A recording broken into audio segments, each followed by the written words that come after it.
So, this is an exploration into this quality of the mind that is religious.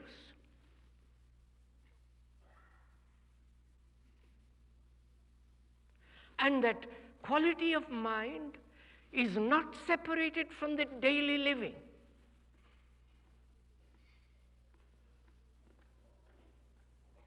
The daily living of pain, pleasure, sorrow, and confusion.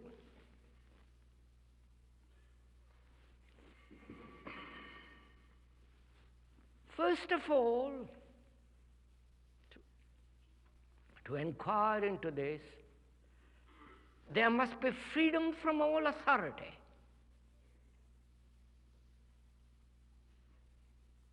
No guru, no master. You are alone to find out. No book, nobody to help you. Please see how important this is.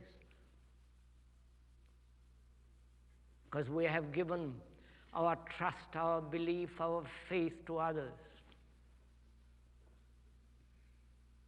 To the priests, to the saviors, to the teachers, and so on. And having given over our faith, we look to them to lead us. And they have led us nowhere. Because where you are led is the proof of your life.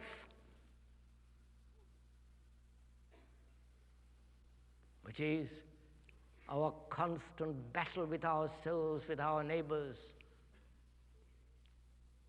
So here in this inquiry, there is no question of authority whatsoever. You're really inquiring like a good, sharp, true scientist without seeking a result.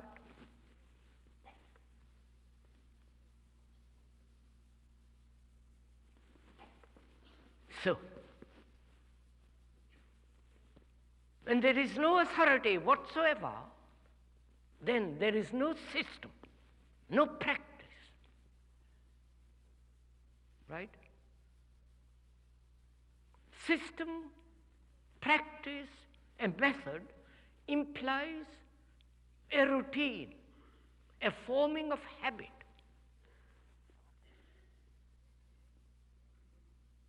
And if you practice daily a certain system, your mind invariably becomes habitual, routine, dull.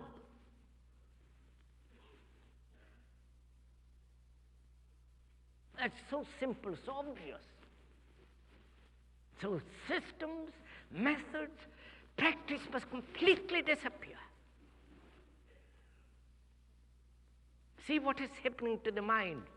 A mind that is not afraid, that is not seeking a pleasure, a pursuit of entertainment, a mind that has no authority but really inquiring, a mind that doesn't depend on anything, and therefore no fear, and therefore inquiring. Such a mind has already become extraordinarily sharp, alive, intense, earnest. When we say the word mind, the whole of it, the organism, the heart, the mind, the whole business, the beauty of that quality of mind.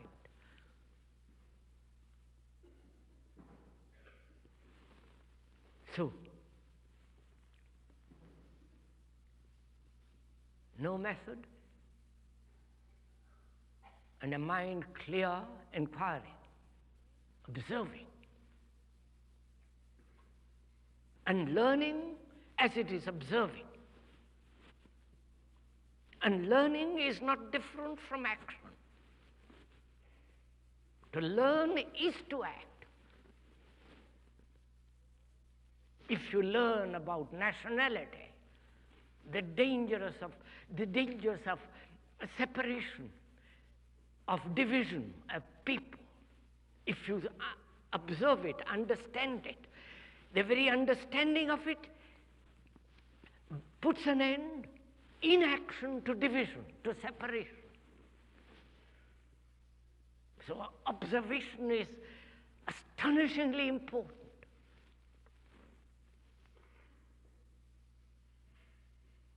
Then you have this whole business of yoga. You probably all know about it, don't you?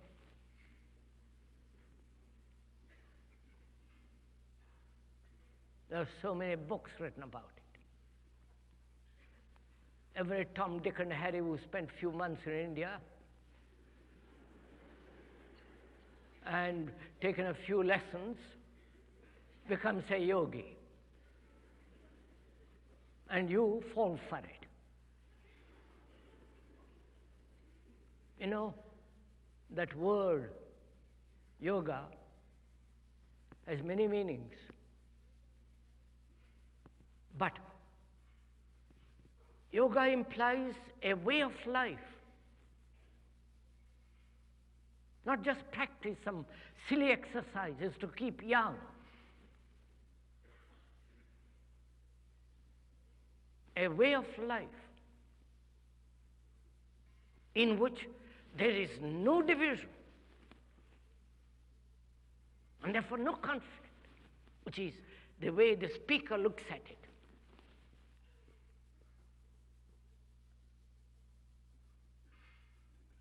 Of course, exercise of the right kind is good. One must do it regularly because it keeps the body supple. One has done it a great deal, the speaker, for years, not to achieve some extraordinary state through breathing and all the rest of it, but to keep the body extraordinarily supple. Therefore, to keep the body supple, you must have right kind of exercise, right food, and not stuff it with a lot of meat, with all its brutality, insensitivity that it inevitably brings about. So each one has to find out for oneself the right diet, experiment, test it out. Then there is this whole trick that has been fostered on you. This mantra yoga. You know, you repeat words. Some mantra you have been taught to you for $5 or $10 or $30. You know what that means? A repetition of words, especially in Sanskrit. Now, you know, when you have, the Catholics have rosary and repeat Ave Maria or whatever they repeat. Do you know what happens when you repeat constantly a series of words?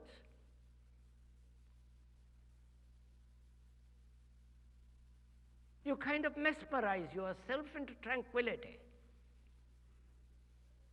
Or you ride on the tone of the word.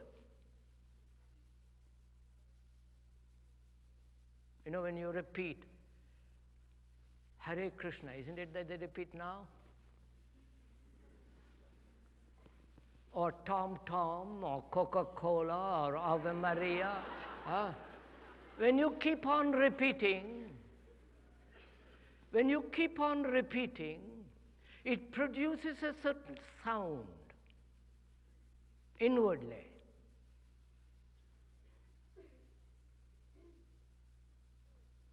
And that inward sound keeps going. If you listen to it, it becomes extraordinarily alive. And you think that's the most marvelous thing. It's nothing of the kind. It's a form of self-hypnosis. And for that you pay a lot of money to be taught by somebody from the East. How silly it all is.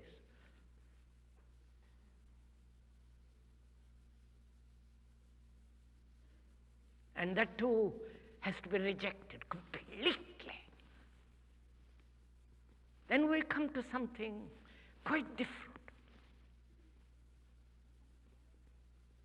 which is awareness, concentration, and attention.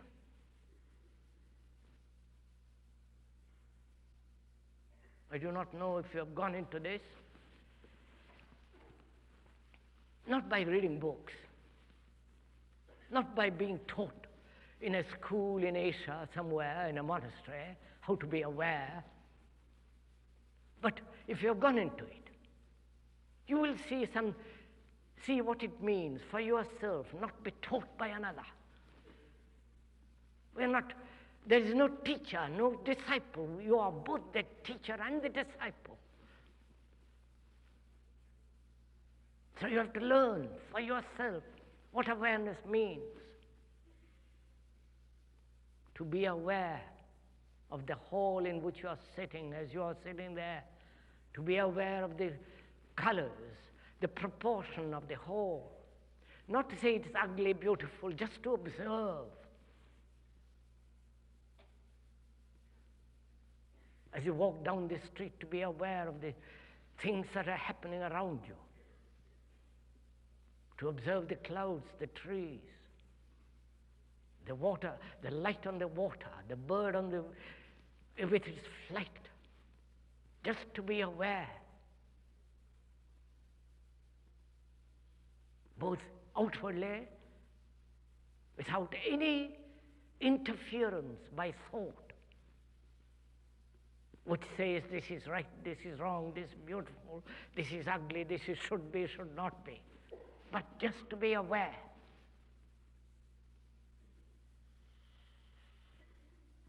And also, being outwardly aware of things that are happening out, then also to be aware inwardly.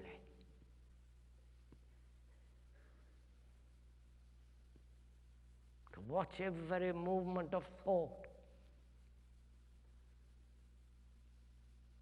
To watch every feeling, every reaction.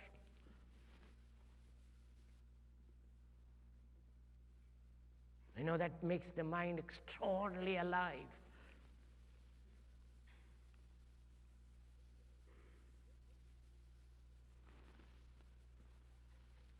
There is a difference between concentration and attention.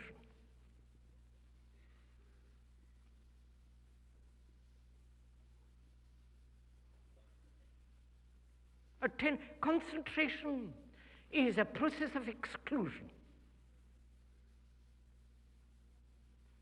A process of resistance, and therefore conflict. I do not know if you ever watched your own mind. When you are trying to concentrate on something, it wanders off, and you try to pull it back. And so the battle goes on. You wanting to try to concentrate, focus your attention on something, concentrate on something, and the thought is interested to look out of the window or to talk about something else or think about something else. So there is a conflict, and that's such a waste of energy and time. So one inquires, why the mind chatters at all? I hope you are listening to all this, not to a series of words, but actually listening to what is being said, and what is said is what you yourself are observing in yourself. Therefore, there is communion between the speaker and you. That means we are both of us sharing together, working together, creating together.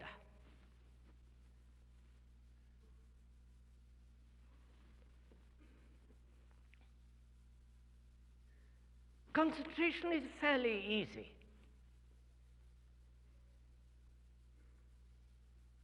But attention is something entirely different. And we said, why does the mind chatter? Endlessly talk to itself or to somebody, or do something, be occupied everlastingly. Read a book, turn on the radio, listen. You follow? Keep active. Why?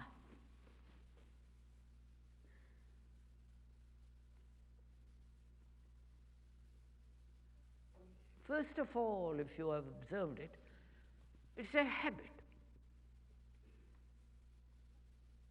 a restlessness. Your body can never sit still for any prolonged time. It's always doing something or other, fidgeting. So the mind is chattering. It's become a habit.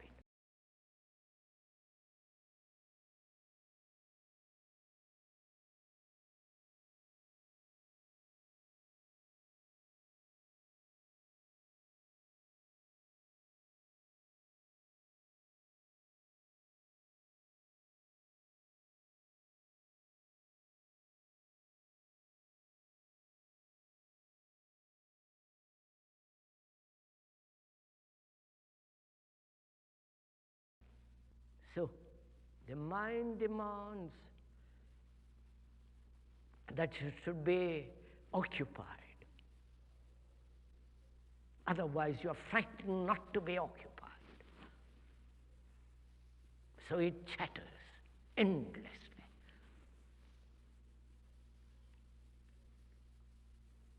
And, as we are saying, attention is entirely different from concentration.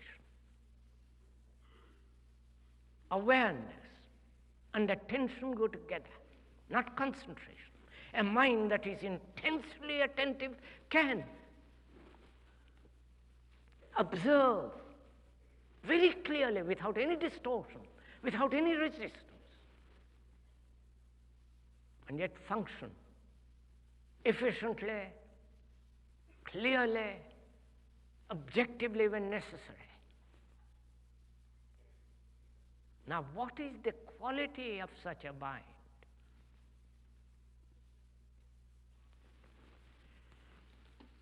I hope you're all interested in all this. If not, I'm sorry. Because it's part of life. If you reject all this, you reject the whole of life also. If you do not know the meaning and the beauty of meditation, you do not know anything of life. You may have all the latest cars, latest bathrooms. You may be able to travel all over the world freely. But if you do not know what the real beauty and the freedom and the joy of meditation, you're missing an awful lot. Which is not to make you say, I must learn to meditate. It's a natural thing that comes about. A mind that is inquiring must inevitably come to this. A mind that is aware, that observes what is in itself, which is self-understanding, which is self-knowing, and learning from that knowing is experience. and the testing of it in daily action. Now what we're asking, what is the quality of the mind that has come so far naturally, without any effort?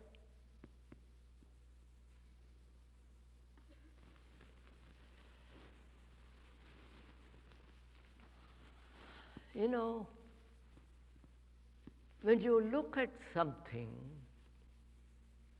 a tree or a cloud or the face of your wife or your husband or the child or the neighbor, to observe very clearly,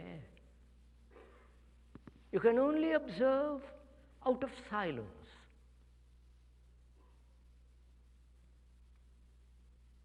You can only listen when there is no self-projected noise. When you are chattering to yourself, saying, I must compare with what is being said with what already I know, then you are not listening. When you are observing with your visual eyes, and if there is all kinds of prejudices or knowledge interfering with that observation, you are really not observing. So when you observe, listen, really, you can only do so out of silence.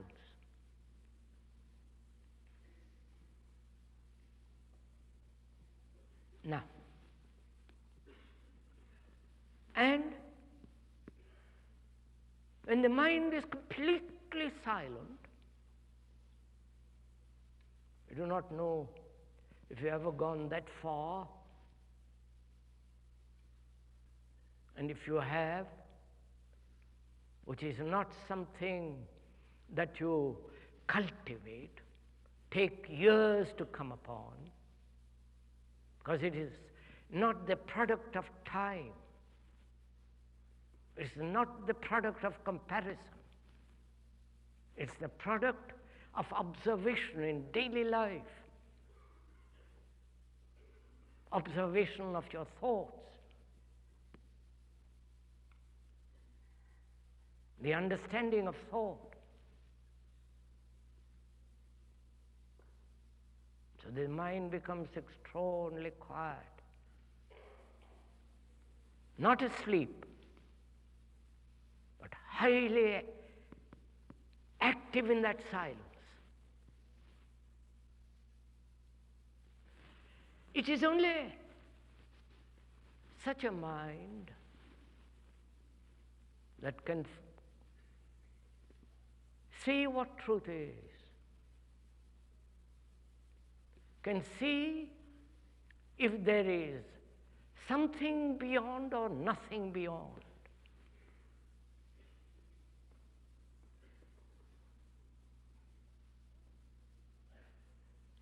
It is only such a mind as a religious mind, because it's left the past completely,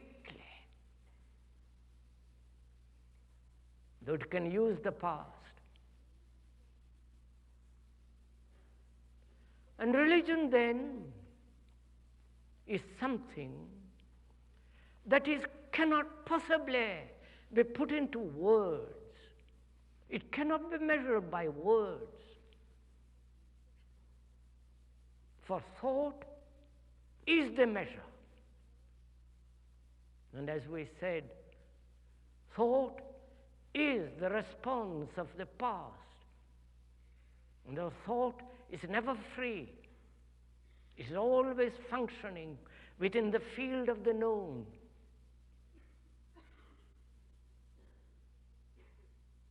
And so a mind that is capable of understanding what truth is, what reality is, and if there is such thing as reality, must be free completely of all the human tricks, human deceptions, illusions. And you know, this takes a lot of work. And this means an inward discipline. A discipline which is not imitation, conformity, or adjustment. Discipline comes in the observation of what is and learning about it. The learning about itself is its own discipline. Therefore, there is order. And end of disorder in oneself. And all this from the beginning of these talks till now is part of meditation. And if you do not know how to look at a cloud,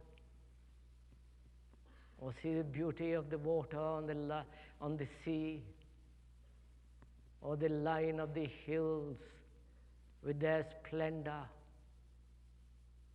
if you do not know how to look at your wife or the boy or the girl with a fresh eye, with an eye that has never been harmed, that has never shed a tear,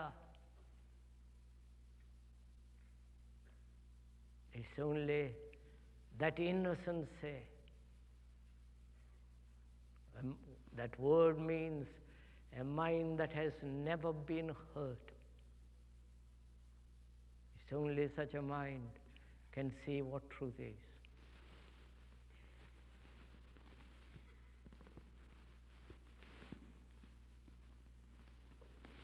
I do not know if you want to ask any questions about all this.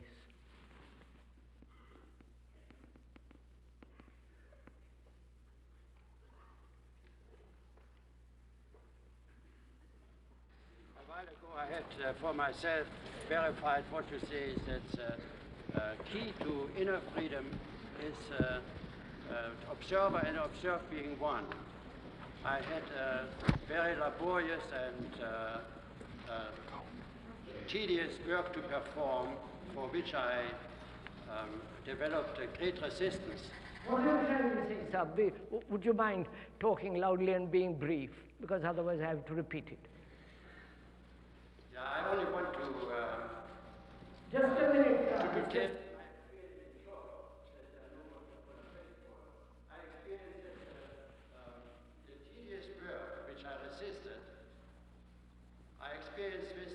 I was his resistance myself, and that the only resistance looked at resistance. I don't understand, sir, what you're saying.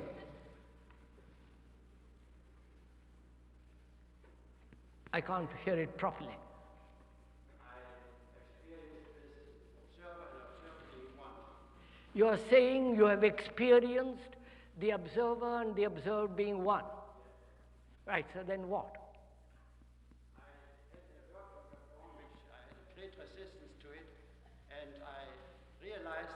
I was his resistance, and that only resistance looked at resistance.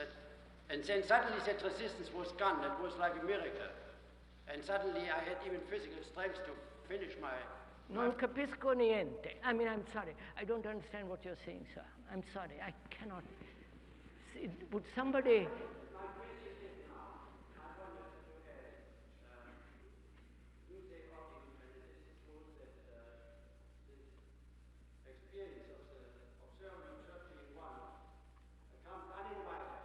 So are you trying to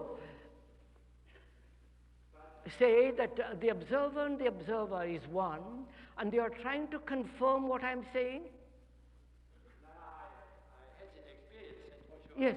What about it, sir? Why are you saying this, sir? What is the meaning of your saying that you have experienced it? What's the point of it? Are you trying to confirm what I'm saying? Giving me encouragement, or the audience the encouragement? I want to ask why it comes uninvited. It really comes uninvited, but it needs an enormous energy before to come to that point that the observer and observed are one. I don't quite understand it, sir. Please do. You have made it clear. The gentleman is saying he has known or experienced or found out that the observer and the observer observed are one. Bene, all right. I don't quite see the...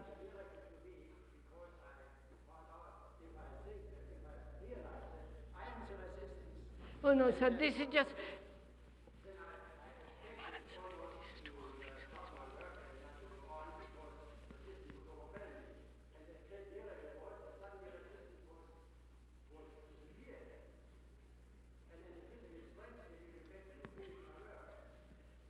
Sir, look, sir, do please sit down, sir. It's fairly clear that what the gentleman says. He says, what we've been talking about, that the observer is the observed, which is when there is fear, the observer is part of that fear. He is not identifying himself with fear. The observer is part of that very fear itself. Now, to realize that is fairly simple. Either you realize it verbally, theoretically, understand the meaning of that word, or actually see the observer and the observer observed are one. If you see that, actually, it does make a drastic difference in your life. It ends conflict. Because in that, in the division between the observer and the observed, there is a division, there is a gap, there is a time interval. And therefore there is conflict. And when you actually see, observe by testing, that the observer and the observed are one, you actually end all conflict in life, in all relationships. Yes, sir? Can you tell me, when we realize that the past is interposed between the inner and the outer, and we cannot free ourselves from it, what may we do? So I don't know, the acoustics are not very good here. I like that. When we realize that the past, as the mind, is interposed between something deeper and the outside, what can we do? What should we do? We can't stop it. It keeps going on. When there is something deeper inside, and the outer contradicts that, what is one to do? I'm sorry, I can't. Interposes itself as the past between the inner and the outer. The mind interposes itself between, as the past, Between out and in. The mind interposes itself between the outer and the inner. The mind interposes itself, which is the past, between the inner and the outer. Now look at it.